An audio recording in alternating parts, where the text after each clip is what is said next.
Saudações, amigos e amigas do canal O Equador das Coisas.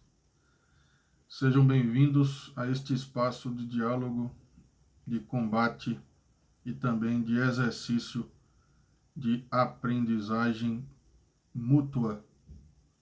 Eu daqui aprendo com vocês e vocês daí podem também fazer o mesmo. Vamos falar de livros? Vamos.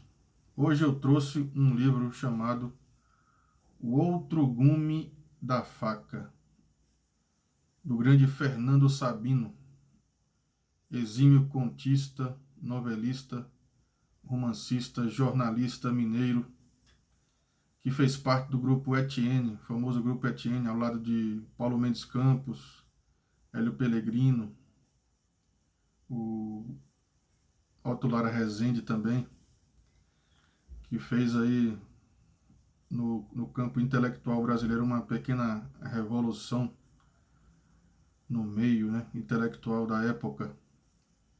O Fernando Sabino tem como obra mais popular O Encontro Marcado, um livro muito interessante que, porventura, a gente pode falar aqui também dele, sobre ele, num futuro próximo. Vamos deixar isso aí aos quatro ventos, né? Já ouviram falar deste livrinho aqui? O Outro Gume da Faca? Pois bem, O Outro Gume da Faca é uma novela. Você sabe o que é uma novela? Eu pergunto isso me direcionando, porventura, a algum aluno meu, alguma pessoa mais jovem que esteja ingressando neste meio agora. Você que é um já adentrado no ramo, releve a pergunta. Tenho certeza que você sabe do que se trata. Pois não, uma novela é um modelo textual que está entre o romance e o conto, numa análise, uma crítica, numa especificação bem simplista. Numa ordem de tamanho, de quantidade de personagens, de confronto, estaria o romance no topo, que é o modelo mais complexo, muitos personagens, uma trama mais cheia de engrenagens. Romance, aí viria a novela, depois o conto, depois a crônica e assim sucessivamente. Pois bem, estamos diante de uma novela. Não atrapalhe o conceito de novela literária de uma novela televisionada, uma novela de televisão, ok? Apesar de haver algumas semelhanças, podemos tratar esses dois modelos narrativos com a mesma indumentária, digamos assim. Não vestem a mesma roupa. Esta novela aqui muito se assemelharia a um romance, a um pequeno texto mais reduzido de ordem policial. Mas por que a gente não pode considerar esse texto um modelo policial? Algo que se assemelhasse ao romance policial. No romance policial, da mesma forma que o Fernando Sabino diz aqui numa entrevista que tem no início deste livro, no romance policial a gente percebe a presença do crime já acontecido, já esfacelado logo nas primeiras páginas. Então, tudo que vai acontecer é com vistas a uma investigação deste crime que já se conhece. Pelo menos o crime, né? Não o criminoso, digamos assim. Aqui não. Durante todo o livro, a gente sabe que um crime está por acontecer. Isso nos aparenta muito brevemente, Porém, a gente vai conhecendo este crime ao longo das páginas e só vamos dar de cara com ele nas páginas finais do livro. Aqui há um personagem chamado Aldo Tolentino, um advogado com uma vida aparentemente tranquila,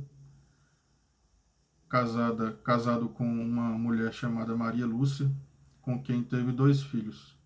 Porém, o Aldo, que já foi casado antes, deixou também um filho com o primeiro casamento. Teve um filho no primeiro casamento. Ok? E também temos o seu amigo de trabalho, né? O Marco Túlio, que é casado com uma mulher chamada Sônia. Muito bem. É nesse quarteto que vai acontecer toda a disritmia, né? Todo o processo aí que vai desencadear num clímax bastante interessante. Em determinado momento do livro, o Aldo, que trabalha na mesma empresa do Marco Túlio, ele é chamado pelo próprio Marco Túlio para representar a empresa num negócio que a sua empresa de advocacia está participando, né? Então ele é convocado para ir a São Paulo para resolver lá um problema, né? Uma questão de ordem da empresa.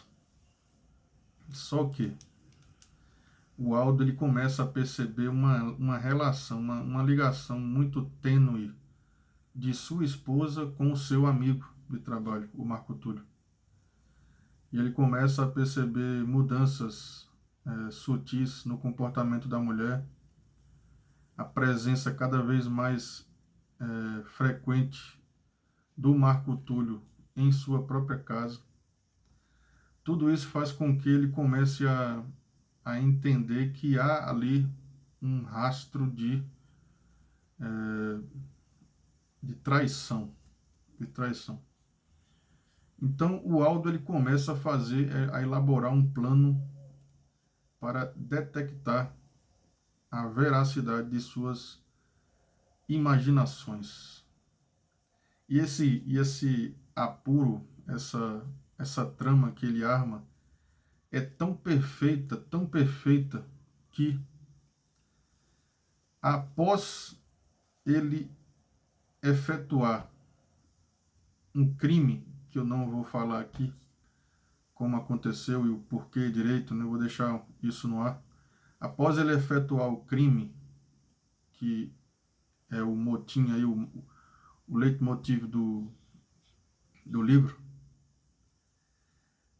nem o delegado que vai apurar este crime acredita na versão dele, quando ele tenta desmentir este próprio crime, a fim de não incriminar o seu filho. É um jogo narrativo muito bem construído. Não sei se fui muito claro. Resumindo, uma pessoa